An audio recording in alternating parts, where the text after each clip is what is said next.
Então, senhores, boa tarde. Na verdade, é boa noite. Essa é a terceira aula de citologia que nós estamos tendo, né?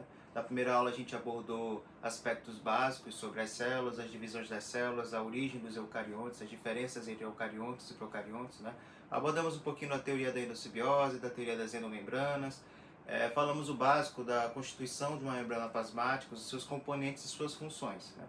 Entramos um pouquinho entre as funções da membrana plasmática, abordamos os transportes de membrana, onde nós paramos ali no processo, né, de simporte e antitransporte, que é um tipo de transporte ativo secundário, certo? Secundário porque ele não realiza gasto de energia, ele depende de um transporte ativo primário que realize o gasto de energia para que ele possa acontecer. Então nós temos o exemplo de um tipo de transporte ativo secundário do sódio, né?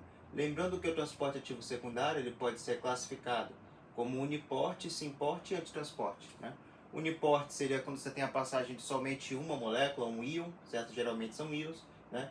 No simporte você tem duas moléculas ou íons que estão indo no mesmo sentido dentro de uma proteína transmembranar, e no antitransporte você tem a situação em que o íon, no caso, um deles está entrando na célula e o outro vai estar saindo, né? Lembrando que isso é necessário, né, essa relação de simporte e antitransporte.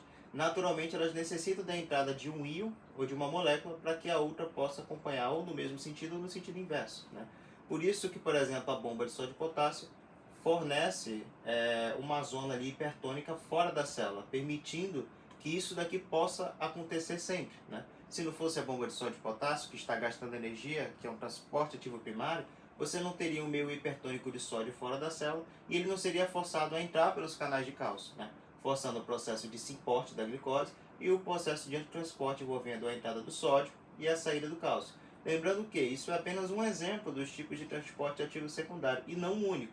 Existem muitos outros tipos de transporte ativo secundário que são dependentes do transporte ativo primário.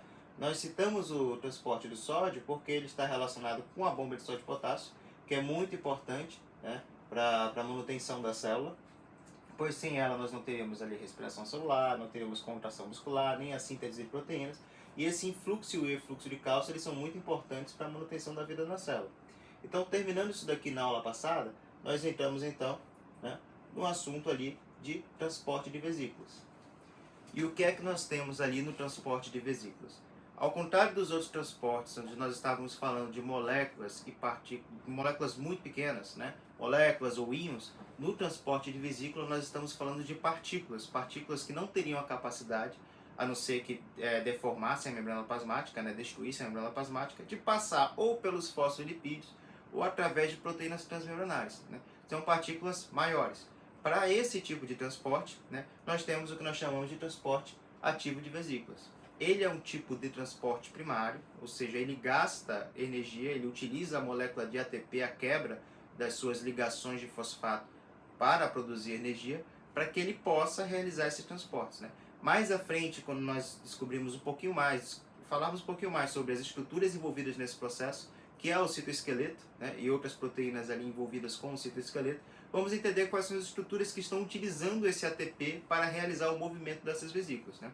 Mas a princípio, o que nós temos? O transporte ativo de vesículas ele está relacionado com partículas grandes, né? Nos transportes ativos de vesículas, ele há o gasto de ATP, ou seja, ele é um transporte primário. Só que aquilo que vai utilizar essa energia para poder fazer a movimentação e formação dessas vesículas é o citoesqueleto, com auxílio de algumas proteínas. Como ainda não entramos no citoplasma e descrevemos as estruturas e o funcionamento do citoesqueleto, por enquanto, sabe-se que isso acontece por uma estrutura dentro do citoplasma que movimenta essas vesículas, que vamos ver com mais detalhes um pouco mais na frente. Então, quando você pega aqui os transportes ativos de vesícula, nós separamos eles em dois grandes grupos, que seriam os processos de exocitose e os processos de endocitose, sendo que ambos os dois, como já dito anteriormente, eles vão fazer o transporte de partículas, né, de moléculas grandes, né, sólidas ou líquidas.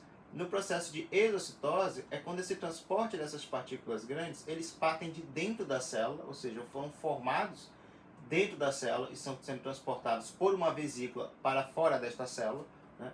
E tem os processos que você tem a formação dessa vesícula e o transporte dessas partículas grandes de fora da célula para dentro da célula. No processo de exocitose, onde essa formação ocorre dentro da célula, e que nós vamos discorrer um pouco mais à frente, quando estivermos falando das organelas, nós vamos ver que tem a interação ali do retículo endoplasmático liso, rugoso, nós temos o complexo de Golgi, né, até ter a formação aqui dessas vesículas. Mas quando esta vesícula ela é formada e tem o seu material aqui dentro, ele vai ser levado para fora da célula, se fundindo com a membrana plasmática. Como a membrana plasmática desta vesícula ela é semelhante às estruturas que nós já discorremos lá da membrana plasmática do exterior que envolve a célula, elas simplesmente se fundem. Os fosfolipídios eles vão se agregando aqui nessa membrana externa, certo? Que revolve toda a célula, ela se funde e libera o seu conteúdo para fora. Essa vesícula que transporta esse material de dentro da célula para fora da célula, nós chamamos ela de vesícula exocítica. E no caso do processo de exocitose, onde nós temos a presença dessa vesícula exocítica, esse processo pode ser caracterizado de duas formas. Nós podemos chamar isso daqui de uma exocitose do tipo de secreção ou do tipo de excreção. Sendo que a do tipo de secreção e excreção leva em conta o material que essa vesícula está transportando. Se esse material ele for relacionado com algo benéfico para a célula, que tem alguma função para a célula, não é um produto de metabolismo que é danoso para a célula e tem que ser excluído, né, nós chamamos isso de secreção. Né? Um exemplo disso são hormônios, são proteínas transmembranares que vão ser adicionadas ali na membrana plasmática e mandadas ali para a membrana externa ali da célula, certo? Que reveste a célula ali. Temos vários exemplos, tem insulina, glucagon, vários hormônios, né? Várias proteínas que estão envolvidas nesse processo. E você tem também o processo de excreção, e aí são os produtos, os resíduos metabólicos, né? Coisas que as células não irão utilizar e que elas precisam mandar para os órgãos excretores. Né? Então, no caso da exocitose, nós temos que ter em mente o quê? Que as partículas envolvidas nesse processo, que são partículas grandes, elas são dissolvidas, certo? E elas são mandadas de dentro para fora da célula, né? Elas estão sempre dentro de um líquido. E bacana. E nós temos também o processo de endocitose, onde você tem a formação dessa vesícula não vindo do interior da célula, como acontece no processo de exocitose, mas sim do exterior para dentro da célula. Você permite a entrada dessas partículas grandes. E nós temos a divisão da endocitose em dois principais tipos. Nós temos a pinocitose e a fagocitose. Sendo que a pinocitose ela está relacionada com as partículas dissolvidas, né? Partículas dissolvidas em meio líquido, enquanto a fagocitose é relacionada com partículas sólidas. No processo de pinocitose, você tem que a formação da vesícula, ela começa a partir de que essas partículas dissolvidas entram em contato com a membrana plasmática, ela consegue reconhecer essas partículas, e o citoesqueleto ali vai auxiliar no processo que a gente chama de invaginação, que é quando a membrana plasmática ela é puxada para dentro do citoplasma da célula, formando essa vesícula. Quando você forma a vesícula e tem o material ali englobado, você chama essa vesícula aqui de vesícula pinocítica, também chamada de pinossomo, né? Que posteriormente vai seguir ali para o processo de digestão celular. Quando nós falamos de fagocitose, relembrando que são partículas sólidas, você vai ter que a formação dessa vesícula ela vai ocorrer por um processo de evaginação, né? Ao contrário da pinocitose. A evaginação seria a projeção dessa membrana plasmática. Essa projeção, nós damos um nome para ela, que nós temos duas projeções, por exemplo, que vão formar a vesícula, né, capturando essas partículas sólidas aqui. Nós chamamos elas de pseudópodes. O termo pseudópode, ele vem justamente do latim que a gente diz que é falsos pés, porque a primeira vez que isso aqui foi observado foram em amebas, e as amebas usavam esses pseudópodes, assim como algumas das nossas células utilizam esses pseudópodes para a locomoção. Então é como se fossem os pés da célula, né? E aqui nessa situação, esses pseudópodes, na realidade, estão auxiliando esta célula aqui a englobar essas partículas sólidas.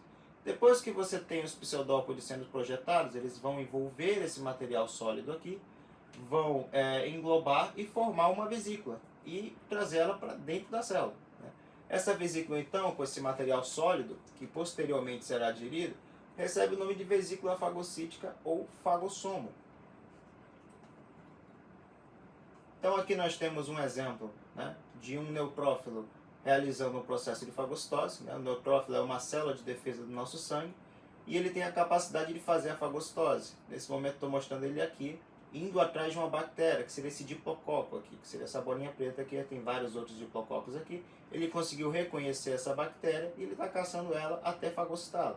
Então é um processo muito rápido, não é um processo lento. Né? Então nesse exato momento aqui, ó, ele vai justamente evaginar a sua membrana plasmática, formar ali o fagossomo e posteriormente vai digerir essa bactéria. Essas bolinhas aqui em volta são células sanguíneas, né?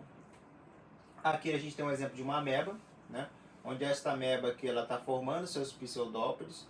Aqui, ó, já no interior do seu citoplasma você já tem a formação aqui do fagossomo. E ela está justamente fagocitando, que é o ato de fazer a fagocitose, o outro protozoário, né? Que ela vai aqui digerir e muito provavelmente vai se alimentar dele. Então, a gente ainda tem um outro tipo de endocitose, né? Que ela é muito descrita porque ela está envolvida em muitas interações, por exemplo, com a entrada de vírus dentro de uma célula em relação ao parasito hospedeiro, que na verdade esses protozoários, esses vírus, eles conseguem utilizar os nossos sistemas de colocar algo para dentro da célula para se fantasiar disso e conseguir entrar, né? Então aqui a gente está vendo um processo que a gente chama, né, de endocitose mediada por receptores. Alguns autores ainda chamam isso daqui de pinocitose mediada por receptores. Ela é muito semelhante ao processo de pinocitose. A diferença é que ela é muito mais específica para uma coisa, né? Ao contrário da pinocitose, que você tem ali muitos receptores que reconhecem vários padrões, você tem aqui na endocitose mediada por receptores que ela vai ter receptores específicos, né, para somente um tipo de molécula ou poucos tipos de molécula. O exemplo clássico que todo livro gosta de abordar é o LDL, né? Então, o LDL, ele tem, na membrana plasmática da grande parte das nossas células, né, receptores específicos para ele. Essa região na célula da sua membrana plasmática, que seria a região extracelular, que é a região intracelular. Essa região em que você encontra esses receptores para o LDL, a gente chama ele de fosseta coberta, né, com F, né? Então você tem que logo abaixo dessa fosseta coberta, onde você tem os receptores, logo embaixo aqui desses receptores, essa linha azul seria a membrana plasmática, né, seria a bicamada de fosfolipídios aqui, representado de maneira mais simples. E aqui embaixo você tem esses arquétipos aqui em vermelho. O que seria isso? Isso aqui seriam proteínas que nós chamamos elas de clatrinas, né? As clatrinas, elas são uma classe de proteínas que vão auxiliar aqui no processo de invaginação dessa membrana plasmática. E quando é que essas clatrinas aqui elas serão ativadas? Quando é que elas vão promover o processo de invaginação? Ela vai promover o processo de invaginação quando o alvo do receptor entrar em contato com ele, no caso aqui o LDL. Quando o LDL aqui entra em contato com esses receptores, ela percebe que o LDL está aqui, ela entra em processo de invaginação. Então, quando ela forma a vesícula, então você encontra aqui uma vesícula que já não vai ser mais o pinossomo, ou a vesícula pinocítica. Nós chamamos elas de vesícula coberta. Porque ao redor dessa vesícula, quem auxiliou a formar essa vesícula foi justamente as clatrinas. Elas ficam ao redor dessa vesícula, né? Então ela é coberta de clatrina. Então é uma frase que ajuda a lembrar porque ela é uma vesícula coberta e do que ela é coberta. Então a partir de agora, o que a célula quer fazer? Ela quer devolver o material que ela utilizou no processo de endocitose mediada por receptores de volta para a fosseta coberta. Porque não é interessante para ela perder essas clatrinas aqui e muito menos perder os receptores. Então, para que ela possa retornar esse material de volta para a fosseta coberta e continue fazendo outras endocitoses mediadas por receptores, né, a primeira coisa que acontece é o quê? As clatrinas desta vesícula coberta vão se retirar, né, dessa vesícula coberta e elas vão se dirigir de volta para a fosseta, né, fazendo parte de novo da fosseta, restituindo a clatrina que foi utilizada. A partir do momento que ela perde essa cobertura por clatrina, ela passa a ser chamada de endossomo, certo? E este endossomo, dentro dele você vai encontrar o que? Agora que as clatrinas foram embora, você tem somente os receptores que foram utilizados ali e o LDL, no caso, que é justamente o antígeno, um material que era o alvo desses receptores. Então, o próximo objetivo da célula é retornar esses receptores de volta para a região da fosseta coberta. Então, para isso, esse endossomo ele vai passar por um processo de divisão, ele vai ser dividido ao meio, onde uma parte dele, né, literalmente esse endossomo aqui, ele vai se dividir ao meio, e uma parte dela vai levar os receptores por um processo de exocitose. Por que exocitose? Porque esta vesícula aqui, ó, com os receptores, foi formada dentro da célula, né? São características de uma exocitose. E no caso ela seria uma exocitose do tipo de secreção, dando nome para essa vesícula aqui de vesícula exocítica. E essa secreção aqui ela vai se dirigir claramente de volta para a membrana plasmática, devolvendo os receptores aqui para a região da fosseta coberta. E, por fim, com a retirada dos receptores, você só vai ter a molécula-alvo, no caso o LDL, que posteriormente vai seguir para a digestão celular, né? Esse lisossomo aqui está relacionado com esse processo, que nós vamos descrever um pouco mais à frente, assim como também vamos descrever os outros participantes desse processo, que é o citoesqueleto, né? Mas de maneira didática, vamos por partes para que a gente coloque muito assunto de uma vez só, né? Então, em resumo, gente, o processo de endocitose mediado por receptores, ele é também chamado de pinocitose mediada por receptores, tem um princípio muito parecido com a pinocitose. A diferença é que ele vai ser específico, né? Ele é específico para algumas moléculas-alvo, né? E por isso ele é classificado como um tipo de transporte diferente, né? Ele é muito caracterizado, né, e descrito porque muitos vírus utilizam esses receptores, por exemplo, eles podem enganar os receptores de LDL, fingindo ser LDL, forçando com que a célula coloque eles para dentro, permitindo assim que o seu ciclo metabólico possa acontecer, que é justamente ele invadindo a célula, inserindo seu material genético e podendo se replicar, né? Isso é uma das formas, né? Outros parasitas também têm sistemas semelhantes. E nós entendemos então que para a formação, para o início desse processo, ele acontece por uma invaginação, por partículas que precisam se aderir a receptores, né? E após essa adesão por receptores, você tem a ação das clatrinas formando a vesícula coberta. O próximo processo é só você lembrar que você tem que retirar tudo aquilo que estava na fosseta de volta para a fosseta. Você quer reaproveitar tudo. Quem é o primeiro que vai embora? As clatrinas, fazendo com que aquela vesícula coberta se torne um endossomo. E depois você tem os receptores se retirando ali daquele endossomo e voltando para a membrana plasmática, ali na região da fosseta coberta, para poder continuar os processos de endocitose mediada por receptores. Nessa situação, em que você tem uma vesícula levando de volta os receptores para a membrana plasmática, você tem ali um processo de exocitose, né, do tipo de secreção, porque nós temos uma vesícula com partículas ali sendo mandadas ali para a membrana plasmática. Então, outra das características que nós vamos abordar também são algumas especializações da membrana plasmática. Então nós comentamos sobre as estruturas que elas possuem, a função de cada uma das estruturas, falamos sobre os transportes que participam das funções da membrana plasmática, né? Tivemos os transportes passivos, que não gastam energia, difusão simples, facilitada, osmose. Tivemos o transporte ativo, demos um exemplo dos transportes ativos primário e secundário, com a bomba de sódio e potássio sendo um transporte ativo primário, e um dependente dela seria o transporte ativo secundário do sódio, onde vimos o influxo ali do sódio, né, e o efluxo do sódio por conta da bomba de sódio e potássio. Né? Influxo a entrada, efluxo a saída. Né? E agora nós vamos falar um pouquinho sobre a especialização da membrana plasmática. Né? Então a membrana plasmática, ela pode realizar algumas especializações para exercer melhor a sua função, certo? Aqui nós temos, por exemplo, as microvelocidades, né, no caso do intestino. Então isso aqui não são as células, são várias células que nós estamos aqui, nós podemos apresentar aqui. Né? Qual é a função, gente, dessas microvelocidades? A intenção de uma microvelocidade é justamente aumentar a área de superfície que uma célula tem. Por exemplo, no intestino e nos rins, são órgãos que são focados ali na reabsorção de nutrientes. Então, basicamente, a função dessas células, uma função primordial para esse tipo de tecido, é que ele continue fazendo vários transportes por membrana desses nutrientes. Assimile esses nutrientes e mande eles para a corrente sanguínea. Então, tudo aquilo que a gente estudou sobre os transportes estão envolvidos na função principal desse tecido, que forma esse órgão, que é o intestino e o rim, certo? Então, o que você tem aqui?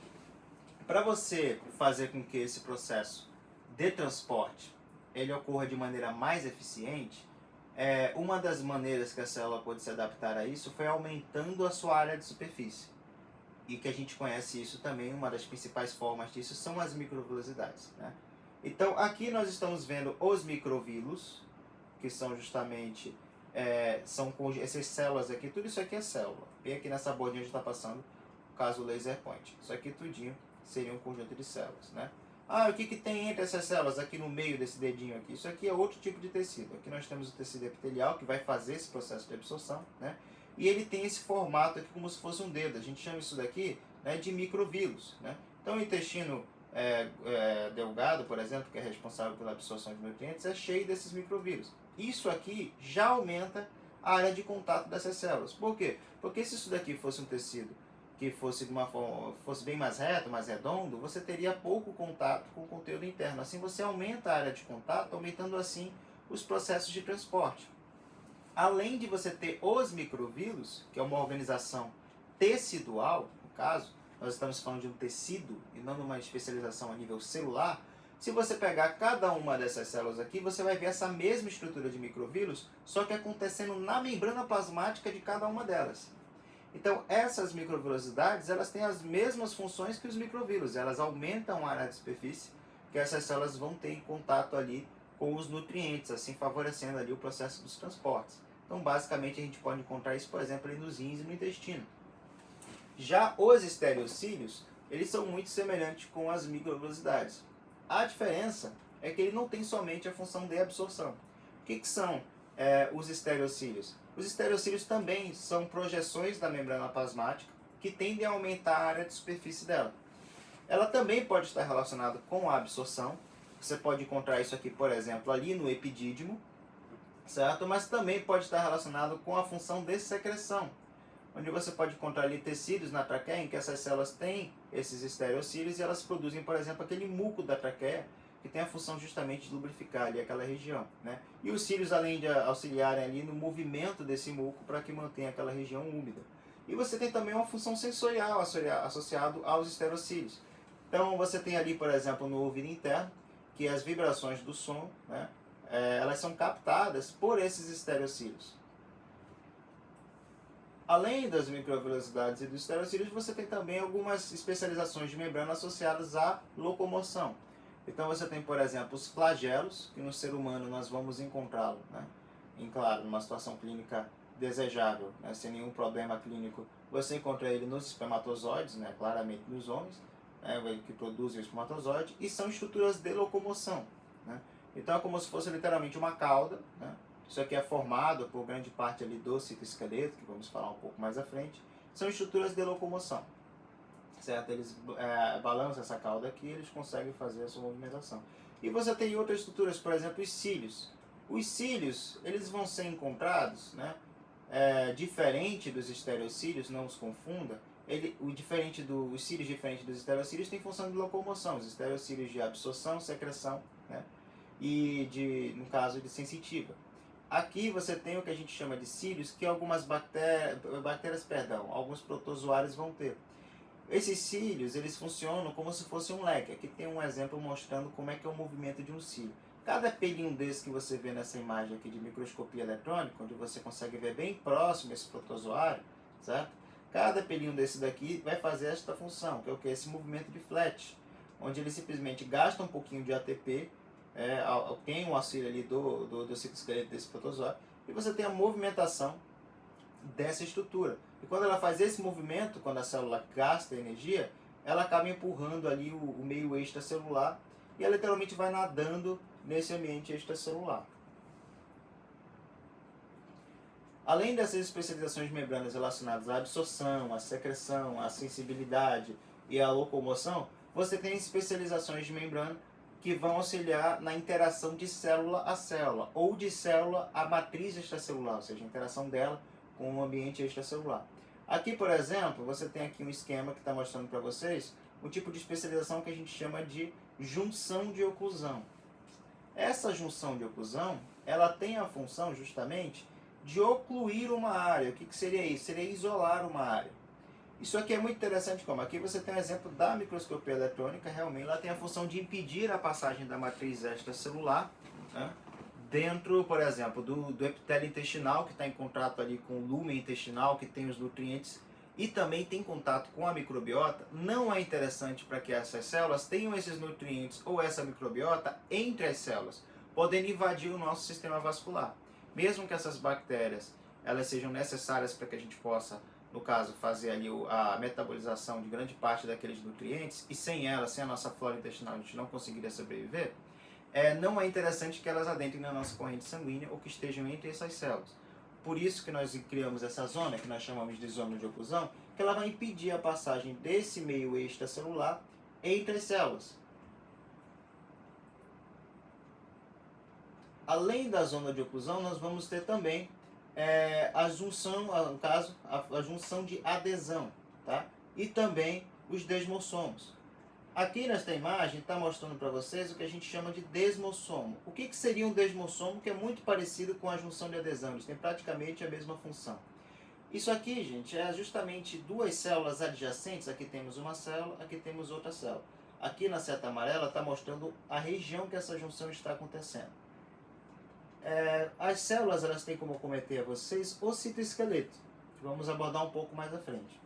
Esse citoesqueleto, ele funciona como se fosse uma rede de arames dentro da célula, que dá sustentação para ela, formato, e também permite os movimentos celulares, né? Então, por exemplo, para a formação de pseudópode, esse citoesqueleto ele vai empurrar a membrana plasmática. Para a movimentação de uma vesícula dentro da célula, ou praticamente de qualquer coisa dentro da célula, você tem interação com o citoesqueleto. Esse citoesqueleto que funciona, lembre-se do nome esqueleto, é como se fosse o nosso esqueleto da sustentação, permite o movimento, certo? Ele vai atravessar a membrana plasmática dessas duas células, fazendo com que elas fiquem pregueadas, certo? Isso aqui a gente chama de desmossomos. Então, o que é o desmossomos? É quando o citoesqueleto, que a gente chama de filamento intermediário, então grave esse nome que mais tarde vamos falar um pouco mais sobre ele atravessa a outra célula, e a outra célula faz a mesma coisa. Então, essa região escura que vocês estão observando aqui, são justamente os filamentos intermediários que estão acumulados aqui nessa região. Eles estão atravessando essas células aqui. Isso é o que a gente chama de junção do tipo de desmossomo. Como o filamento intermediário é considerado um citoesqueleto com um diâmetro intermediário, ou seja, entre todos os citoesqueletos, que são 3, ele tem um diâmetro até que razoável, essa ligação aqui entre célula a célula pelo desmossomos é uma ligação considerada mais forte do que as outras ligações. Ela permite, por exemplo, isso aqui é muito presente em células epiteliais, que precisam estar o tempo todo grudadas, em células intestinais, que são tecidos. Em praticamente todos os tecidos você vai encontrar junções do tipo de desmossomo. E a diferença dela, por exemplo, para as junções de adesão, certo? É o tipo de citoesqueleto que é utilizado. Então, o que nós estamos vendo aqui, né? Essa aqui seria uma placa de adesão, né? Uma placa de ligação, que a gente vai comentar um pouco mais à frente. Esse A que está sendo demonstrado aqui é justamente uma ligação de adesão, né? Uma junção de adesão. Aqui no B é uma zona de oclusão, uma junção de oclusão. Dá até para ver aqui que ela é pregueada aqui no início, pregueada aqui no final, e você tem um espaço aqui entre as duas. Isso aqui justamente vai impedir passagem de micro-organismos. E no C, identificamos aqui um desmossomo. Como é que eu consigo identificar isso visualmente? No tipo de junção de desmossomo, ela é muito mais escurecida por conta de que os filamentos intermediários é um tipo de citoesqueleto que tem um bom diâmetro. Então, quando ele se acumula, ele tende a formar essa zona mais escura. E a junção de adesão, que vocês estão vendo bem aqui, ela é formada também por citoesqueleto, mas por um citoesqueleto que tem um diâmetro menor, que são os filamentos de actina. Portanto, quando você observa de longe, você não consegue ver essa zona escurecida. Então, essa é uma das maneiras que você consegue diferenciar uma junção de adesão para um desmossomos. Então, perfeito. Logo abaixo, então, dessa região aqui, dessa placa aqui que está unindo essas duas células aqui, essa aqui seria uma célula, essa daqui seria outra célula. E essa daqui, ó, são as microvelocidades que eu estava comentando com vocês. Ó. Você vê aqui que são várias projeções aqui do citoplasma. Isso aqui tudo aumenta a área de contato com esse material extracelular aqui. Isso aqui é uma célula ali do seu intestino delgado, né, que faz o processo de absorção. Então você vê aqui que as microvelocidades são bem longas, permitindo uma maior área de contato com essas células. Você vai ter também as interdigitações. No caso, as interdigitações, a descrição dela seria o quê? Ela seria a interação entre duas células através de sucessivas invaginações e evaginações, para que você possa aumentar a superfície de contato e assim a adesão entre duas células. Né? Falando de maneira resumida, é como se você pegasse as duas membranas plasmáticas das duas células adjacentes e você fizesse um S, um sistema de chave e fechadura. Então, como você está fazendo esse movimento com a membrana, concorde comigo que quando eu faço isso aqui, uma célula vai estar evaginando e a outra vai estar puxando. Então a gente fala que é uma sequência de evaginações e invaginações de uma membrana plasmática, um sistema de chave e fechadura, como se fosse um S. Isso faz com que as células tenham maior área de contato, facilitando outros tipos de junção. E também, se essas células tentarem ser deslocadas uma das outras, esse sistema de chave e fechadura oferece uma resistência física, né? O que auxilia ainda mais nessa interação de célula a célula. E continuando com as interações de célula a célula, nós temos também as junções comunicantes, ou junções do tipo gap. O que são essas junções? Elas não têm a função, né, de fazer uma adesão entre as duas células, apesar de que, querendo ou não, secundariamente ela acaba fornecendo isso, já que ela conecta duas células, né? Mas essa não é a função principal dela. Qual é a função principal das junções comunicantes? Elas são vários canais, principalmente formados por proteínas, que a gente vai conhecer mais à frente, chamar de conexinas, certo? Que vão favorecer que todo soluto que você tem aqui no citoplasma dessa célula possa ser passado para essa outra. Então, pelo próprio nome diz, é uma comunicação entre duas células. Ela é feita através de quê? De proteínas aqui transmembranárias, né? Feito principalmente de canais de conexina. E são canais muito pequenos. E só conseguem passar, por exemplo, aminoácidos, alguns eletrólitos. Isso daqui é muito importante para tecidos que precisam comunicar nutrientes. Um exemplo disso daqui seria ali no próprio epitélio intestinal. Então, no próprio epitélio intestinal, você tem a absorção ali pelo epitélio e eles precisam passar esses nutrientes para a camada de baixo, certo? E precisam passar isso para outros tecidos ou para as células vizinhas para que isso consiga chegar ali na corrente sanguínea.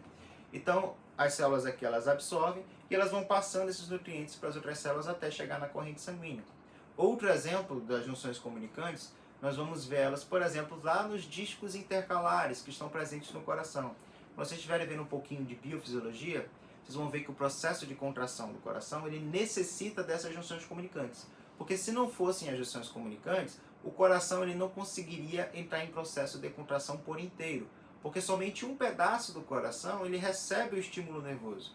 E para o restante dessas células receberem esse estímulo nervoso, já que elas não têm contato, né, com os nervos, não conseguem fazer as sinapses ali com o nervo ali que está justamente favorecendo a sístole do coração, ela precisa receber esse impulso nervoso das outras células que estão em contato com este nervo. Então, se não fosse, por exemplo, as junções comunicantes, o coração não teria como fazer a contração, porque não são todas as células que estão em contato com os feixes nervosos. Por isso que ela necessita, né, dessas junções comunicantes para que essas células que não têm contato com isso tenham acesso, né, ao impulso nervoso e possam entrar em processo de contração. Então essas são basicamente as especializações que você encontra entre célula a célula.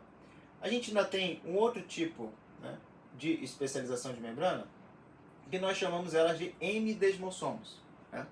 O que seriam os hemidesmossomos, né? Vou colocar aqui um esquemazinho básico que a gente vai demonstrar agora. O hemidesmossomo, ele é um tipo de junção entre uma célula e a matriz extracelular. Ou seja, já não estamos falando mais de uma célula conectada a outra. Desmossomo, junção de adesão, junção de oclusão, junção do tipo gap, isso tudo que comentamos até agora acontece entre uma célula e outra. E nós temos as especializações de membrana, né, que estão relacionadas entre uma célula e a sua matriz extracelular. No caso dos hemidesmossomos, ele funciona igual a um desmossomo, certo? Só que o que você tem que entender? O que essa célula está se conectando na matriz extracelular? No caso, ela vai estar se conectando a uma estrutura, que vamos descrever muito mais à frente, que faz parte de grande parte dos nossos tecidos, que é chamado de lâmina basal, certo? E o que seria essa lâmina basal? Existe uma estrutura que não é formada por uma célula, está presente na grande maioria dos tecidos. Ela é formada por uma proteína, que é como se fosse uma lâmina, que vai servir de base para aquele tecido. Ou seja, é como se você criasse um substrato para as células ficarem em cima. Esse substrato, né, com mais características, descrevendo um pouco mais sobre ele, ele é formado basicamente ali de laminina, que é uma proteína, de colágeno ali, principalmente ali do tipo 4, isso varia um pouco de tecido para tecido, mas é uma estrutura feita de proteína, não é feita de fato, né, de fosfolipídio, não tem membrana plasmática, ou seja, não é uma célula, é uma estrutura acelular.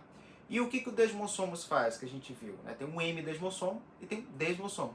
O desmossomo é a conexão entre duas células através dos filamentos intermediários, fazendo com que seja uma conexão bem forte. No caso dos hemidesmossomos, você tem a metade do desmossomo. Por quê? Porque uma célula projeta seus filamentos intermediários, né, para se conectar a essa estrutura acelular que nós chamamos ali de lâmina basal, mas a lâmina basal, por não ser uma célula e não ter citoesqueleto, não ter membrana plasmática, não ter organela, ela é formada de quê? Proteína, apenas isso. Colágeno tipo 4, laminina, algumas outras proteínas ali no processo. Ela não vai devolver a junção do tipo desmossomo. Então somente a célula mandou os filamentos intermediários. Então fica como se fosse a metade de uma estrutura de um desmossomo completo.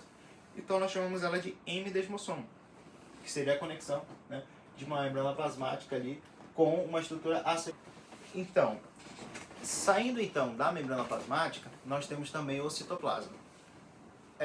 Então, membrana plasmática, estrutura comum a todas as células, tem função de revestimento, proteção, né, seleção do que entra e o que sai.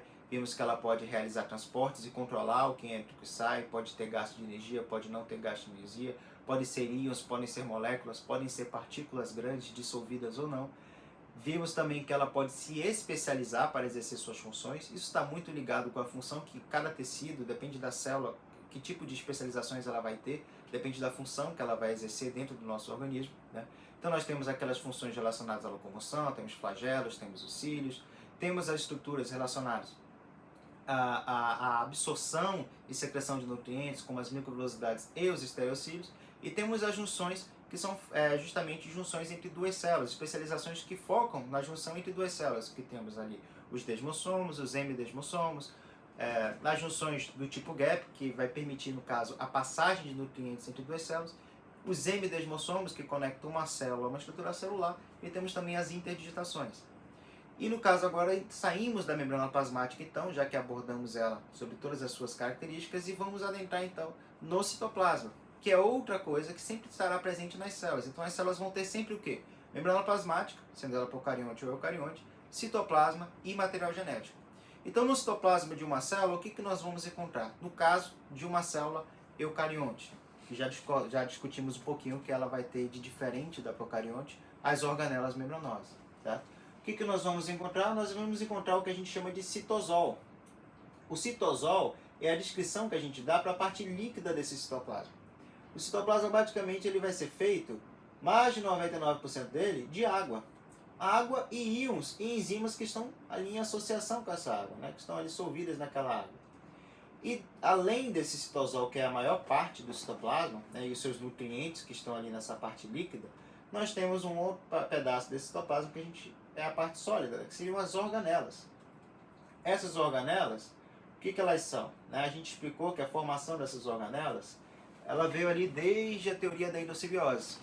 Então ali na teoria da endossimbiose e das endomembranas, a gente explicou que essas organelas elas foram formadas ali inicialmente pela invaginação da membrana plasmática, onde você teve a formação de um núcleo primitivo, e depois você teve a formação das outras organelas, né? Principalmente o retículo endoplasmático, e depois veio as outras. Não se sabe exatamente o que estimulou esse processo, né? Mas disse que isso aconteceu porque a mesma estrutura da membrana plasmática das organelas é semelhante à estrutura plasmática, né, da membrana plasmática que envolve a célula. Então a teoria é aceita até hoje. Então alguns autores entram em alguma discordância no fato de que eles consideram organela, dentro de uma célula, aquilo que exerça uma função e tem a membrana plasmática, certo? Então isso é considerado uma organela. E aquilo que não tem membrana plasmática e exerce função, eles preferem chamar de estrutura. E existe uma outra vertente de autores que considera que não necessariamente uma organela precisa ter membrana plasmática, né? Então, por exemplo, estruturas dentro da célula que exercem função, como o citoesqueleto e os ribossomos, que não apresentam membrana plasmática, né, são consideradas, né, organelas não membranosas, que não apresentam membrana plasmática. Então, se você quiser chamar ribossomo e quiser chamar o citoesqueleto de organela, lembre-se de falar que ele é uma organela não membranosa, né, para a informação ficar completa. E a gente vê muito em alguns sites e alguns livros em que há essa discordância, isso gera uma dúvida, geralmente, né? Então, perfeito. Então, entendendo o que é uma organela, nós vamos descrever um pouquinho sobre cada uma dessas organelas aqui, né? Nós temos mitocôndria, retículo endoplasmático liso, retículo endoplasmático rugoso, complexo de Golgi, lisossomo, peroxissomo, o núcleo, né, o centrossomo. Temos algumas organelas, vamos descrever cada uma delas e dar suas funções, né? E temos aquilo que a gente chama de estruturas, ou também organelas não membranosas, que eu comentei a vocês. Que dentro delas nós vamos ter o quê? O citoesqueleto e os ribossomos, certo? Resumindo rapidamente, nós temos o quê? Que o citoesqueleto ele vai ser único e exclusivo dos eucariotos, né? Você não vai encontrar, por exemplo, nenhum tipo de citoesqueleto ali em seres procariotos, tá? Em bactérias ali, cianobactérias, arqueobactérias, né? O que é formado esse citoesqueleto? Ele é formado de filamento de proteína. Então, basicamente, é uma estrutura bem simples, formada de filamentos de proteínas, certo? E qual é a função dele? A função do citoesqueleto, gente, é praticamente a mesma função do esqueleto humano. Você tem que a função dele é organização estrutural, ou seja, tudo que eu falar para vocês que tem a ver com uma estrutura dentro de uma célula, é o citoesqueleto que vai manter isso. Ah, é uma organela que está posicionada ali, algo está posicionado, é a estrutura, manteve-se uma estrutura, o citoesqueleto está envolvido. Manutenção da forma, o formato que a célula possui, está intimamente ligado com esse citoesqueleto. Então, se ela tem uma especialização de membrana, se ela tem qualquer alteração no seu formato, isso está relacionado com o citoesqueleto. É ele que vai fazer isso e ele também que vai manter isso, né, de forma estrutural. E os movimentos celulares. Qualquer movimento relacionado com a célula, ah, eu formei um pseudópode, ah, eu fiz uma invaginação, ah, uma vesícula pinocítica entrou ali na célula e vai fazer parte do processo de digestão. Quem é que movimentou a vesícula pinocítica? Foi o citoesqueleto. Quem é que movimentou o lisossomo que vai se encontrar com a vesícula pinocítica? Foi o citoesqueleto, né? Então você tem que lembrar que movimentos celulares estão associados em geral ao citoesqueleto, certo? E esse citoesqueleto, como eu falei para vocês, que é formado por filamentos intermediários, aqui nós temos, por exemplo, a distribuição e os tipos de citoesqueleto que nós vamos encontrar. Nós basicamente temos 3 tipos de citoesqueleto dentro de uma célula, que são os microfilamentos de actina, os filamentos intermediários e os microtúbulos. São esses 3 apenas, certo? Então, os microfilamentos de actina, eles são conhecidos por serem os de menor diâmetro, né? Eles vão de 6 ali a 8 nanômetros, e cada um desses citoesqueletos ele vai ter uma distribuição. E para facilitar o teu estudo, é muito interessante que você entenda que as funções do citoesqueleto, que são o quê? Estrutura, manutenção ali da forma e movimento, está associado com cada um desses 3. E outra coisa que vai te ajudar também. Então, todos eles fazem o quê? Forma, estrutura e movimento. E dependendo de onde está esse citoesqueleto, porque eles têm localização diferente, é que ele vai exercer essas funções. Então, por exemplo, o microfilamento de actina, que é o mais fininho entre eles, que faz parte ali das junções de adesão, ele está relacionado ali com a membrana plasmática. Então, essa estrutura aqui em cinza, que está aqui em volta aqui da célula, tem um cinzazinho bem clarinho aqui, ó. Esse cinza aqui, que está na periferia ali em contato com a membrana plasmática, né, pelo lado interno da célula, a gente chama essa região aqui de córtex, né? Toda vez que você ouvir a palavra córtex, ela está o quê? Se referenciando, né, à extremidade, ao limite, ali, córtex cerebral, córtex dos rins, né? Então esse aqui é o córtex das células, né? Então, aqui o córtex dessa célula, nele que você vai encontrar os filamentos, microfilamentos de actina, né?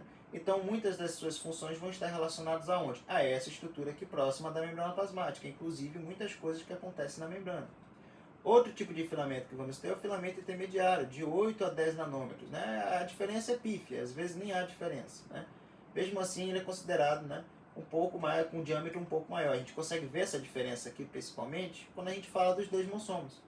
Porque lá no desmossomos, a gente viu que você consegue ali, formar uma região mais escurecida. Isso é devido ao quê?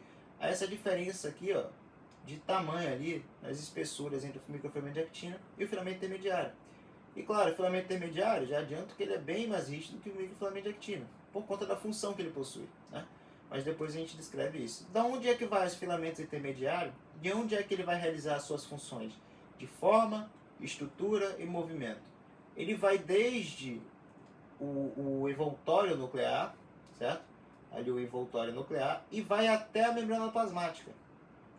Então, o que eu estou querendo dizer? Ele vai desde dentro do núcleo, que você tem a presença de filamento intermediário, ele envolve o núcleo, caminha pelo citoplasma e encosta na membrana plasmática. Olha, lembrando, ele encosta na membrana plasmática em alguns pontos. Aqui ele está demonstrando para você. Ele está encostando em alguns pontos aqui, ó. Quando ele encosta nesses pontos aqui, já dá para entender o que ele está fazendo. Ele vai fazer desmossomos, tá? E nesse meio caminho todo aqui que ele participa, ele está relacionado à forma, estrutura e movimento, né? Da mesma forma que o de actina. A diferença é que ele faz isso em toda essa disposição. Outra coisinha que nós vamos ter também, o último tipo aqui de citoesqueleto.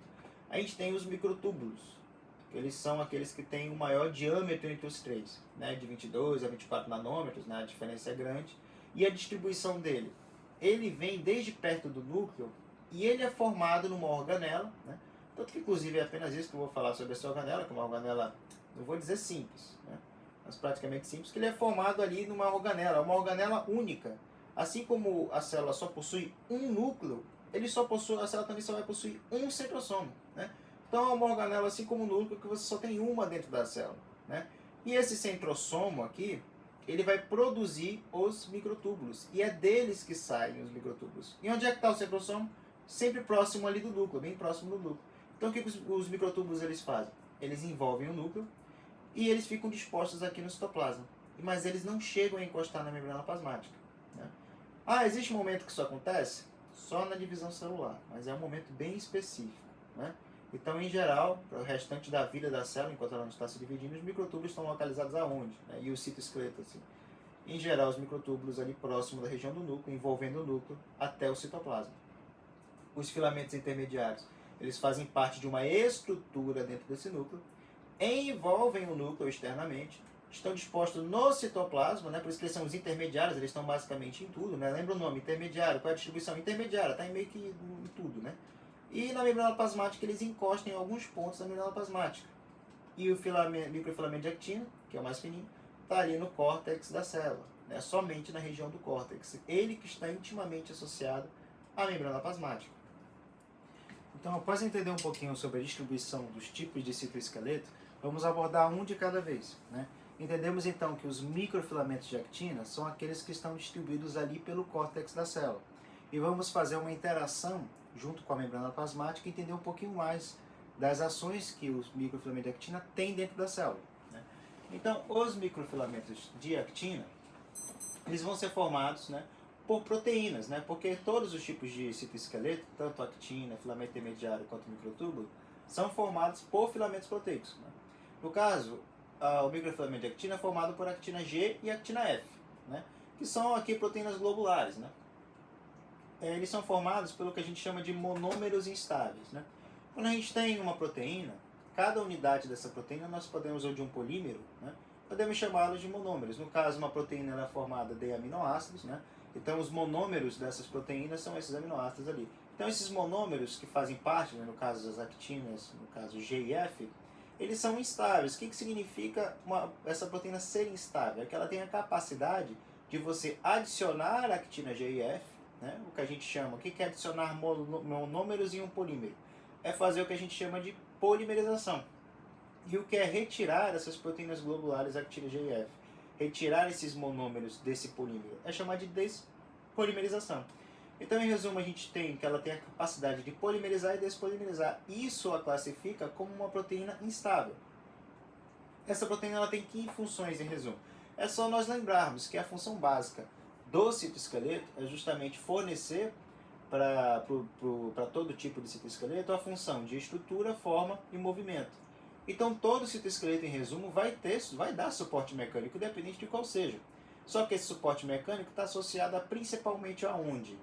Aonde que está esse suporte mecânico? Aonde o citoesqueleto está distribuído. No caso, a actina GF, ela vai dar principalmente suporte mecânico para a membrana plasmática da célula. E por dar esse suporte mecânico para a membrana plasmática, ela favorece ali a adesão celular em todos os tipos de junção de célula a célula, né? Quando a gente fala de desmossomo, junção de adesão, oclusão, né, a comunicação ali, as junções gap, certo? E também as interdigitações, todas elas necessitam que a membrana plasmática tenha esse suporte mecânico para que elas aconteçam. É só você imaginar que se as duas membranas plasmáticas que estão associadas por um tipo de junção não tiverem um suporte, elas vão ficar, né, elas não vão conseguir se aderir. Então, em resumo, ela acaba secundariamente ajudando todos os tipos de adesão celular. E tem um tipo de junção celular e que ela atua diretamente, que é o tipo de junção de adesão, onde os microfilamentos de actina, né, vão estar intimamente ligados, né, para formar a junção de adesão. Mas em todas elas ela vai auxiliar. Inclusive ali os hemidesmossomos e tal, porque está associado com o suporte mecânico, onde ela está distribuída, que é onde? Com a membrana plasmática. Então ela está associada com muita coisa, né? Os processos, por exemplo, de endocitose e citose só vão poder acontecer por conta desses microfilamentos de actina.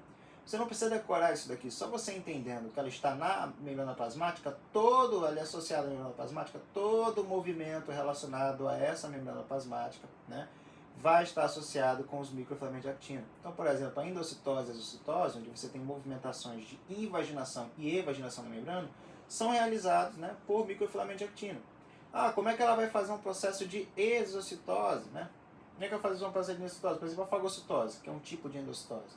Você tem a formação dos pseudópodes, que é um movimento da membrana plasmática, né? Falou de movimento, lembre do citoesqueleto. O movimento é realizado aonde? Pela membrana plasmática. Qual é o citoesqueleto que está associado com isso?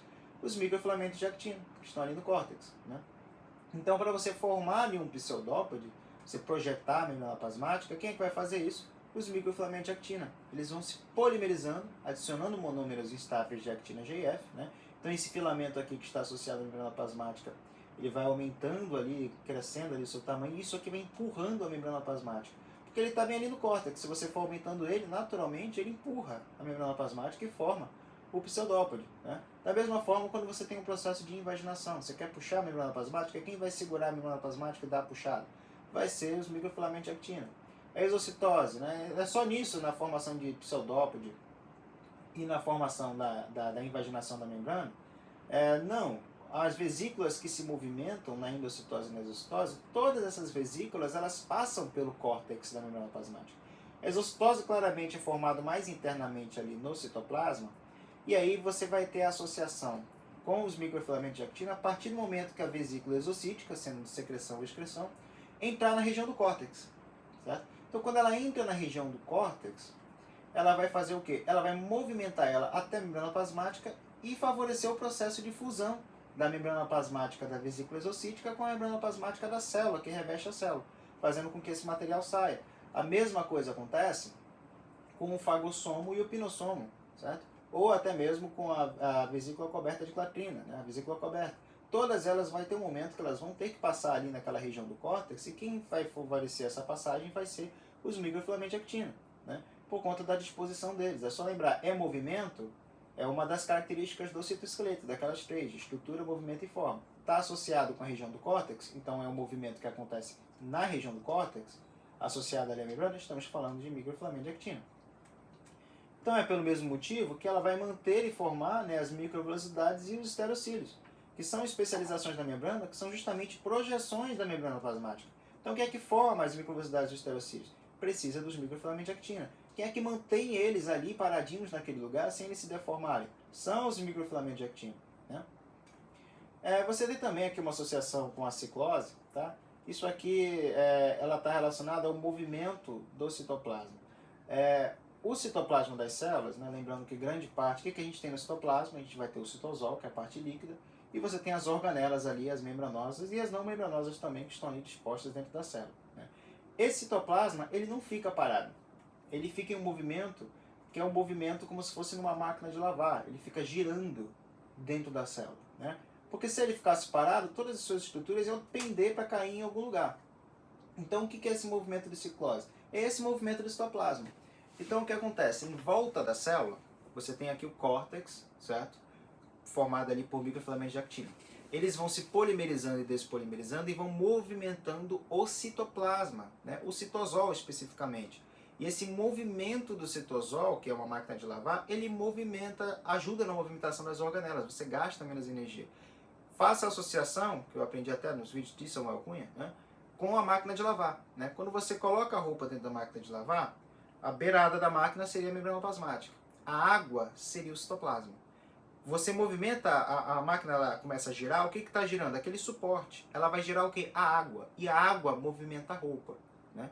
Então essa é a associação que a gente consegue criar para ficar algo assim um pouquinho mais interessante de você criar uma correlação. Então ela movimenta o citoplasma.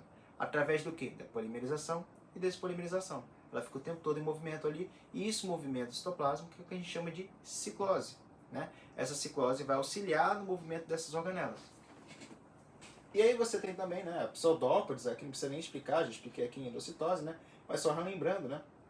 O leucócito, que a gente viu até um vídeo dele caçando uma bactéria, a ameba, né? No caso a gente viu a ameba captando ali um protozoário, né? E claramente isso está associado também aos transportes de vesículas. Aqui alguns termos até que ficaram redundantes, né? Por exemplo, pseudópode já está dentro de endocitose, né? Transporte de vesícula também é dentro de endocitose e cistose, né?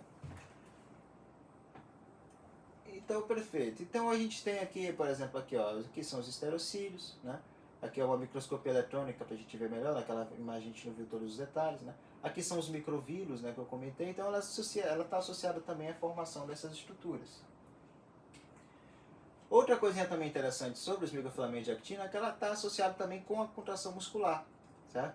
Então a contração muscular, onde a gente conta isso daqui, né, no caso, nos músculos ali, no músculo liso, no músculo cardíaco, no músculo estriado esquelético, quando ela está associada com a miosina, nesses tipos de célula, ela pode, a partir de um sistema que gasta ATP, né, um sistema bem conhecido ali na fisiologia, ela consegue realizar esse processo de contração. Então aqui está um exemplo, né, no caso aqui do um esquema demonstrando como é que é a interação da actina e da miosina, né. Então ali no citoplasma das células musculares, você tem que esse vermelhinho aqui seria os filamentos de miosina, né, perdão, de actina, né, ligados aqui ao disco Z. Você tem aqui os filamentos de miosina e entre dois aqui discos Z você tem aqui o sarcômero, né? Então é através do deslizamento dessa actina sobre a miosina vai puxar essa actina, né, através ali do gasto de ATP, né, através da liberação de cálcio, para que você tenha um processo de contração, né? Isso aqui a gente consegue ver mais claramente ali um pouquinho quando a gente vai falando da fisiologia, né? Por enquanto fica um pouquinho, né, abstrato, mas ela vai auxiliar nesse processo de contração, tá, muscular. Outro processo também que ela auxilia é ali na divisão celular, né? Quando você tem uma célula, o que é a divisão celular? É um processo que as células têm, onde elas podem criar, né, uma célula filha, é um processo que as células elas conseguem, né, se multiplicar, né? E dentro desses processos, né, a gente tem uma etapa nesse processo muito importante, que é a citocinese, que marca ali o fim da divisão celular, né? Tanto na mitose quanto na meiose. Então, aqui, por exemplo, mostrando aqui essa etapa que eu estou falando para vocês, que a gente chama ali de telófase, né? Vamos ainda falar sobre divisão celular. Mas existe uma etapa que essas duas células formadas, e que estamos vendo as duas bem aqui, ó, elas ainda estão grudadas, né? Para ocorrer essa separação, existe um processo que a gente chama de citocinese, né? Para você pegar e separar essa célula aqui em duas, você precisa formar um anel contrátil de actina. Então aqui no córtex dessas células vocês têm, né, os microfilamentos de actina. O que eles vão fazer para cortar essa célula aqui no meio? Que é justamente o esmagamento ali, a separação do citoplasma, que a gente conhece como citocinese. Eles começam a migrar para o centro dessas duas células que foram formadas aqui, separando as duas. Elas se conectam aqui no meio, formando o que a gente chama de anel contrátil de actina. E elas vão estrangulando essa célula até separar as duas, né? Então eu cito isso porque ela tem uma função muito importante também no processo de divisão celular. Então sem os microfilamentos de actina, você não conseguiria ter nenhuma daquelas funções que a gente comentou, nem endocitose, nem exocitose, você não teria contração muscular, você não teria divisão celular, sendo meiose, mitose, né? E outra coisinha interessante também sobre os microfilamentos de actina, né? Eles sofrem ação de algumas drogas, né? Algumas drogas têm a capacidade, por exemplo, né, de inibir, né, ou de impedir a polimerização e despolimerização dos microfilamentos de actina, né? Lembrando, o que é polimerização e despolimerização? É a habilidade dela adicionar, né, monômeros, né, de actina GIF, né? É o que a gente diz que ela tem essa capacidade de ser instável, né, de aumentar, diminuir, né? Então essas drogas podem impedir isso, né? Ou até mesmo destruir essas ligações entre actina e GIF e desfazer ali o filamento de microfilamento de actina. Ah, quando é que isso acontece? Depende da droga, né? Aí vocês vão ter que estudar um pouquinho aí de farmacocinética, de farmacomecânica, de medicamentos aí para poder entender como é que eles funcionam, né? Mas em resumo, tem drogas que conseguem agir nesses microfilamentos de actina, né? Tanto impedindo a polimerização e despolimerização dele, ou até mesmo destruindo eles, né? E é claro que isso vai afetar todas as outras funções ali relacionadas, né, com esses microfilamentos, né? Além desse daqui, nós temos também os filamentos intermediários, que são aqueles um pouquinho mais grossos, né, de 8 a 10 nanômetros, né? Uma coisa interessante sobre os filamentos intermediários, né? Lembrando, o citoesqueleto ele está presente em quem? Somente em eucariotos, né? E você tem que, além do filamento intermediário ser um tipo de citoesqueleto, né, por ser um citoesqueleto está associado somente aos eucariotos, ele é exclusivo de seres multicelulares, né? Você não vai encontrar isso daqui, por exemplo, no protozoário, uma levedura, né? Você vai, ou em qualquer tipo de célula eucariote ali, unicelular, você vai encontrar ele somente, né, nos seres multicelulares, inclusive nós. Ele é formado por proteínas fibrosas. O que significa isso? Todos eles são formados por proteínas que formam fibras, tá? São proteínas que vão se juntando e formam um filamento. A diferença dos filamentos intermediários para os filamentos de actina é que essas proteínas aqui, elas vão se enovelando, né, e tendem a ter um diâmetro muito mais grosso que o filamento de actina. Então elas têm a capacidade de formar enormes, gigantes fibras, tá? E outra coisa bem legal também é que essas proteínas que formam essas fibras, né, no caso do microfilamento de actina GIF, No caso dos filamentos intermediários, quais são as proteínas que formam essas fibras aqui? São diferentes, né? No caso aqui, ela vai ser diferente para cada tipo de tecido humano, né? Então, só falando o básico de tecido humano, vamos ver que o ser humano é formado ali por 4 tecidos básicos humanos, né? Cada um deles tem suas subdivisões, né? Então você tem, por exemplo, tecido epitelial, que é um tecido básico, né? Tem divisões de, por exemplo, revestimento glandular, né? Mas sintetizando as coisas, temos os 4 tecidos básicos humanos ali, né? O epitelial, o conjuntivo, o muscular e o nervoso, né? Todos eles tendo suas subdivisões, suas características próprias. O que eu quero dizer aqui? Que dependendo do tipo de tecido que nós estamos falando, se é epitelial, do tipo de revestimento, se é epitelial, do tipo glandular, se é conjuntivo, né? No caso sanguíneo, se é hematopoético, se é adiposo, se é TCPD, que são classificações de conjuntivo, para cada tecido desse, você vai ter que ele vai ser formado por uma proteína diferente, né? Então essa proteína, dependendo do tecido, muda. Então, por exemplo, né? Você tem ali o tecido muscular, a proteína que forma esse filamento intermediário, que vai ali desde dentro do núcleo, né? Formando ali uma estrutura que vamos conhecer mais à frente, chamada de lâmina nuclear, envolvendo o núcleo, indo ao citoplasma e tocando na membrana plasmática, né? Você vai ver que ele tem a formação ali, no caso, de vimentina. Aí você vai mudando, cada tipo de tecido, são vários tipos, né, de proteínas que estão envolvidas, né? São vários, diversos tipos, dependendo do tipo de tecido. E é por isso também que ele é muito utilizado para a detecção do tipo de câncer, né? Então, por exemplo, mesmo que você pegue uma célula epitelial num tecido que não é epitelial, por exemplo, digamos que essa célula é epitelial por algum motivo, um exemplo disso é o câncer, ele migrou aí do tecido epitelial e foi passar ali no tecido nervoso. E se você pega essa célula epitelial e analisa o filamento intermediário dela, você vai ver que ele vai ser formado de citoqueratina, que é o tipo de filamento intermediário que é específico de células epiteliais de revestimento, né? Então, mesmo que você pegue uma biópsia de um tecido que não é daquele tecido de origem, você tem como determinar a origem dele pelo filamento intermediário, porque as proteínas dele são diferentes por tecido, independente de onde eles estão. Então, por isso que ele é utilizado para a detecção de câncer em caso de metástase. Por quê? O que seria o câncer? O câncer é um crescimento, né, acelerado de células e que elas perdem o controle da sua divisão celular e elas vão perdendo algumas características por conta desse crescimento exagerado, né? E elas formam um aglomerado de células, que é o que a gente chama de tumor. No caso, ele é um tumor maligno porque ele não tem esse controle mais, ele não chegou no nível que ele para essa divisão celular e depois ele se torna benigno, né? Não vai causar um dano a vocês. Simplesmente ele não consegue parar de se replicar e esse tumor vai crescendo, né?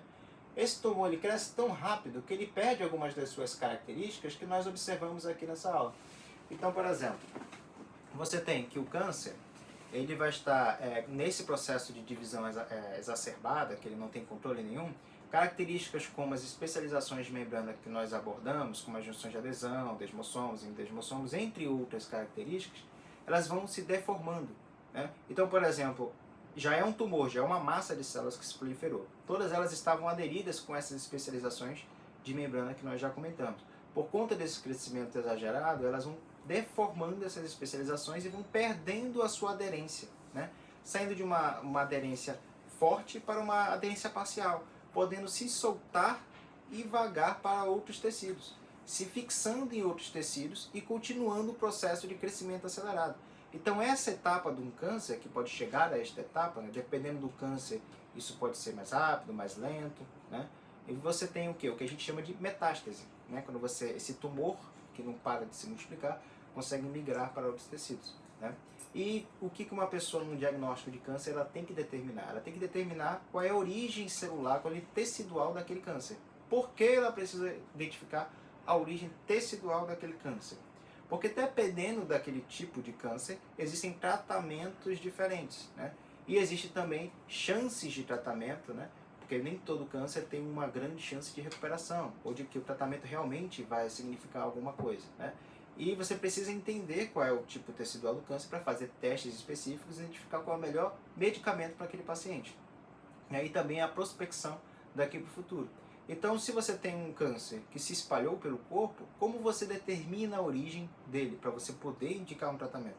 Você pega um pedaço desse tumor, que é o que a gente chama de biópsia, né? E analisa isso, né? Analisa os seus filamentos intermediários, porque o filamento intermediário não vai mentir, porque independentemente dessa célula epitelial e ter ido para um outro tecido muscular, ou nervoso, ou conjuntivo, né, ela vai continuar, quando ela se replica, mantendo seus filamentos intermediários, que é a característica dela. Quem está se replicando não é a célula do tecido nervoso que a célula epitelial migrou para lá, é a célula epitelial que está se replicando. Então aquela citoqueratina permanece ali nos momentos de replicação. E aí você tem como identificar a origem tecidual e entrar com tratamento prognóstico, né, da doença. Então beleza, então falando aqui um pouquinho mais sobre coisas que estão relacionadas com as funções do filamento intermediário, temos que lembrar o quê? Função do citoesqueleto básica, estrutura, forma, movimento. Ele vai fazer isso aonde? Aonde ele está disposto. Né? O filamento de actina, a gente estava falando que ele está disposto no córtex da célula. E o filamento intermediário, ele está disposto aonde?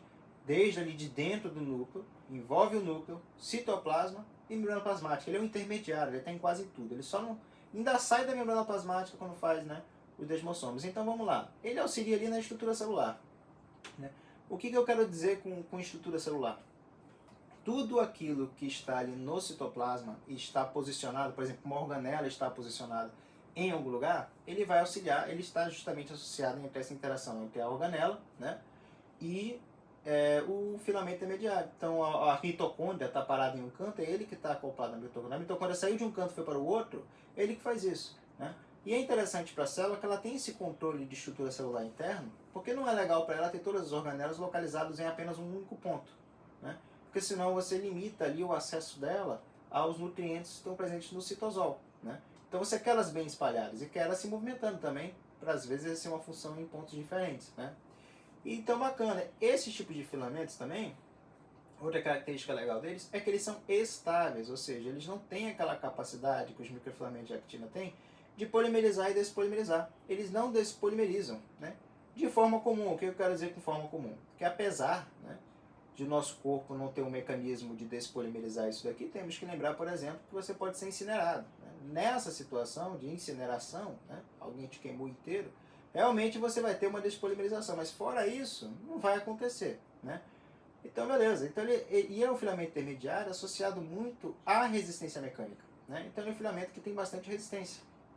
Por isso mesmo que ele está associado aos desmossomos. Né? Lembrando que os desmossomos eles têm uma resistência muito forte. Né? Ele está muito associado ali na junção de célula a célula. Tem mais resistência, por exemplo, que a junção de adesão. Entre as junções que nós comentamos, ele é que tem mais junção de adesão. E aqui ele dá um exemplo da queratina na pele. Né? A gente tem a citoqueratina, que é o filamento intermediário que fica dentro da célula, né? E a gente tem a queratina, que é aquele que sai da célula, né, e reveste o tecido epitelial de revestimento, né, que pode ter alguns tecidos epiteliais de revestimento, que esse filamento intermediário sai da célula e forma uma cobertura em cima daquele tecido. Né? Essa cobertura acaba ajudando ali na resistência mecânica. Né? Auxilia ali nas adesões celulares, né? A gente tem, por exemplo, os desmossomos, que estão intimamente ligados com o filamento intermediário, né? As outras junções não estão relacionadas, tá? Os anexos epidérmicos, essa capacidade que eu disse para vocês, dele conseguir sair da célula e recobrir a célula, é justamente a característica que, além de estar associado com o revestimento da tua pele, tá? E de outros tecidos que são queratinizados, que tem esse... O que é a queratina? É o filamento intermediário daquele epitélio, né? Então você tem, por exemplo, a pele que é revestida por queratina. Por que ela é revestida por queratina? Porque o filamento intermediário sai de dentro do citoplasma da célula, atravessa a membrana plasmática e forma uma camada em cima daquelas células, né? E você tem uma proteção de queratina, né? Essa mesma característica de sair da célula e formar essa camada, ela também forma os nossos anexos epidérmicos. Então, unha e cabelo, que são nossos anexos epidérmicos, né, são formados de filamento intermediário. Então, você já consegue ter uma ideia de resistência. Né? E também você pode fazer uma associação se eles são estáveis ou instáveis. Se você olhar para o cabelo, ele é instável ou ele é estável? Né? O cabelo ele se desfaz, né? Ou ele simplesmente cai, né? Você tem que pensar, o calvo, o cabelo dele não se desfaz, ele simplesmente cai no chão, certo? O calvo ou o careca, tanto faz. Agora, quando você observa, por exemplo, você tentar esmiuçar o cabelo, você não consegue, né? Ele não desenvolve, né? Você tem também a formação da lâmina nuclear, como eu comentei, ele vai desde onde? Ele vai de dentro do núcleo, citoplasma, até a membrana plasmática. A lâmina nuclear, que é uma estrutura que vamos observar mais adiante, ele é justamente uma camada ali de filamento intermediário que envolve o núcleo por dentro. Né? A gente vai comentar também porque o que acontece. O núcleo é uma organela muito grande. Muito grande. Ele parece uma célula dentro da célula. E por ser uma organela muito grande, ele precisa manter a sua estrutura e seu formato, senão ele se deforma. Lembrando que os fosfolipídios eles são maleáveis. E a nossa membrana plasmática, no caso a membrana plasmática, perdão, da célula, ela tem um córtex com os microfilamentos de actina. O núcleo tem quem? Ele não tem microfilamento de actina. Então ele precisa de alguém que vai dar suporte a essa membrana plasmática para ela não se desfazer, né? Então, para dar suporte a essa membrana plasmática do núcleo, que é uma organela que a gente consegue até mesmo ver no microscópio, que nós já vimos, né? Então, para facilitar esse processo, a gente vai ter ali no córtex do núcleo filamentos intermediários, que vão formar uma estrutura só de filamento intermediário, que a gente denomina de lâmina nuclear, né? Só a fim de separar as coisas, mas é feita de filamento intermediário, né? É claro que esses filamentos intermediários também estão envolvidos ali no processo de divisão celular, né? Vamos ver também que eles ajudam ali na ancoragem da cromatina, que é o material genético ali, envolvido com estonas, né? Então o que é que vai movimentar o material genético? O filamento intermediário auxilia nisso daqui, né? Não só o filamento de actina, auxiliando ali no processo de citocinese, que é o fim da divisão celular. Você tem o filamento intermediário auxiliando ali no processo da movimentação desses cromossomos e na reorganização e desformação do núcleo. Porque você tem que abrir aquela lâmina nuclear para expor o material genético e depois tem que reformulá-la. Então o filamento intermediário vai ter uma função importante nessa etapa. Como comentei aqui, né, no caso neurofilamentos, formações, aqui é só um outro exemplo, tá? Só para não ficar só dois exemplos, né?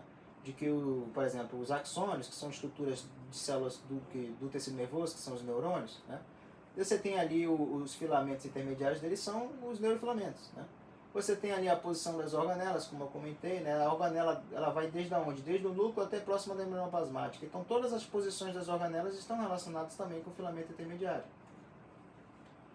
E por fim, né, falando um pouquinho do citoesqueleto, nós vamos ter os microtúbulos, né? Os microtúbulos são aquele tipo de citoesqueleto que tem o maior diâmetro, né, de 22 a 24 nanômetros, né? Eles são formados pelo quê? O filamento de actina GF, filamento intermediário, né? Formado diferente de proteína dependendo do tecido. E microtúbulo formado de tubulina alfa e beta, tá? Então não precisa decorar isso não, gente, tá? Mas heterodímeros de tubulina alfa e beta, né? São essas duas proteínas aqui, né? Que elas são sempre juntinhas, né? E elas vão formando essas duas, esse parzinho aqui vão se juntando e vão formando essa estrutura aqui em formato de um tubo, né? Por isso o nome microtúbulo, né? O micro porque é pequenininho, né? Túbulo lembra do tubo, né? Então ela tem essa estrutura oca aqui dentro, né? Então ele é produzido exclusivamente em uma organela dentro da célula, né? Uma organela só, porque essa célula só tem uma organela dessa, que nem o núcleo. Ela é chamada de centrosomo, né? Então ela fica ali próxima do núcleo e produz os microtúbulos, né? Então ela vai pegar esses heterodímeros de tubulina, né? Essas tubulinas alfa e beta aqui, e vai juntar e formar um microtúbulo. E eles são instáveis, dependendo da situação, né? Em geral, eles são estáveis, né? Ou seja, eles podem adicionar heterodímeros de tubulina alfa e beta e podem retirar esses heterodímeros, né? E no caso que eles não vão ser instáveis, vão ser estáveis, eles vão fazer parte de duas especializações de membrana muito importantes que a gente já comentou, que são relacionadas ao movimento, que são os cílios e o flagelo, né? Nessa situação eles são estáveis. É só você pensar que um espermatozoide não gostaria nem um pouco de que seu flagelo sumisse se ele tivesse uma crise existencial, né? Não seria interessante criar uma estrutura tão importante de locomoção que pudesse ser instável, que pudesse se desfazer, né? Então, ela, nesse caso aqui, ela é estável, né? Então, ela está relacionada, por exemplo, com a locomoção da célula, como a gente já comentou, é um citoesqueleto, tem as três funções, forma, estrutura, movimento.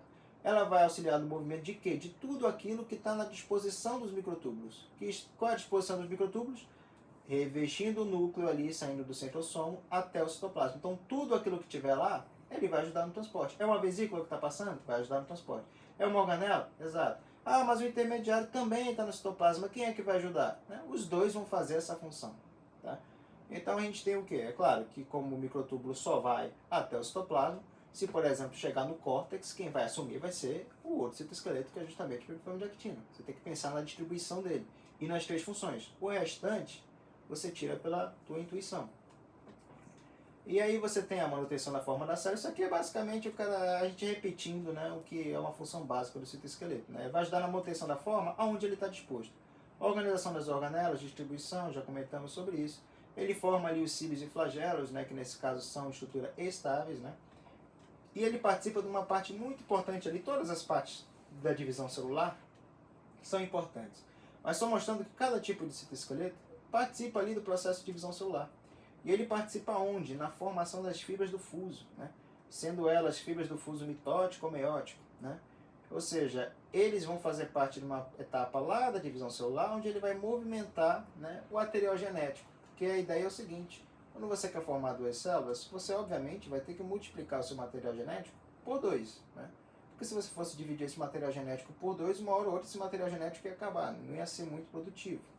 Então o que você faz quando você quer replicar uma célula? Você literalmente duplica o material que ela tem, inclusive o material genético, e quem vai fazer a divisão desse material genético vai ser os microtúbulos, através da formação do que a gente chama de fibra de fuso, né?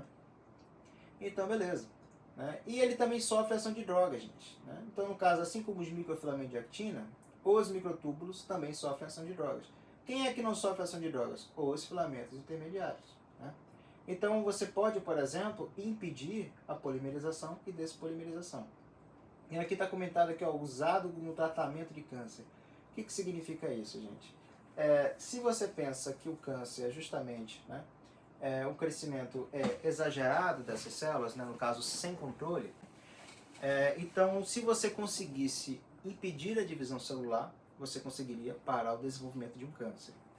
Só que existe um problema, né? Então vamos pensar a seguinte situação: se nós conseguíssemos parar o citoesqueleto no processo de divisão celular, você resolveria o problema do câncer. Mas em contrapartida, você também impediria todas as funções relacionadas a esses tipos de citoesqueleto. Então quando você tem, por exemplo, vou parar a microfilamento de actina, não vai ter citocinese. A célula não vai terminar o processo de divisão, ela irá morrer. Mas isso vai afetar somente a divisão celular? E não vai afetar também a divisão celular dos outros tecidos saudáveis? E não vai afetar a fagocitose, a pinocitose, a exocitose, vai afetar a formação de microvilosidades, a formação de estereocílios, não vai afetar todas as adesões entre células, vai afetar tudo isso. Portanto, que usar um medicamento que afete esses citoesqueletos, né, ainda é uma coisa que é muito estudada. Né? O que eles querem justamente, que é procurado fazer, é tentar usar medicamentos que atuem nos citoesqueletos para impedir o processo de divisão celular, de uma forma que isso seja específico para o câncer, para aquele tipo de câncer. E como os cânceres são muito diferentes entre si, é muito improvável que isso seja uma resposta definitiva ou o que a gente chama de cura para o câncer, né? Os cânceres, eles têm N fatores, né? E o que se procura num câncer quando você quer um tratamento ou uma cura para ele? São moléculas específicas, coisas específicas que tem só naquele tipo de câncer, né? E um tipo de câncer que afeta um tecido tem vários subtipos de cânceres que afetam esse tecido e vários subtipos de proteínas que são expressas. Então você tem que procurar uma coisa específica daquele câncer para poder atingi-lo. Mas aqui comenta-se sobre o quê? Sobre usar os microtúbulos, medicamentos que afetam os microtúbulos para tratamento de câncer. Isto é possível? Sim. Existem alguns medicamentos que afetam os microtúbulos que podem ser utilizados em alguns tipos de tratamento contra o câncer. São em todos os tipos de cânceres? Não. E outra, é um tratamento extremamente agressivo. Você afeta não só os microtúbulos das células cancerígenas, mas também das células saudáveis. E aí você tem que ver, justamente, vai ter que medir ali o risco, o dano com o paciente, né? E claramente vai ser uma medida que você não vai conseguir usar esse tratamento por um longo período de tempo, né? Talvez seja usado de uma maneira a dar um choque ali, conseguir frear aquele câncer de uma maneira brusca, mas com certeza você não consegue continuar com esse tratamento por muito tempo. Justamente esse é o problema dos tratamentos contra o câncer, né? São tratamentos que acabam afetando não só as células saudáveis, mas também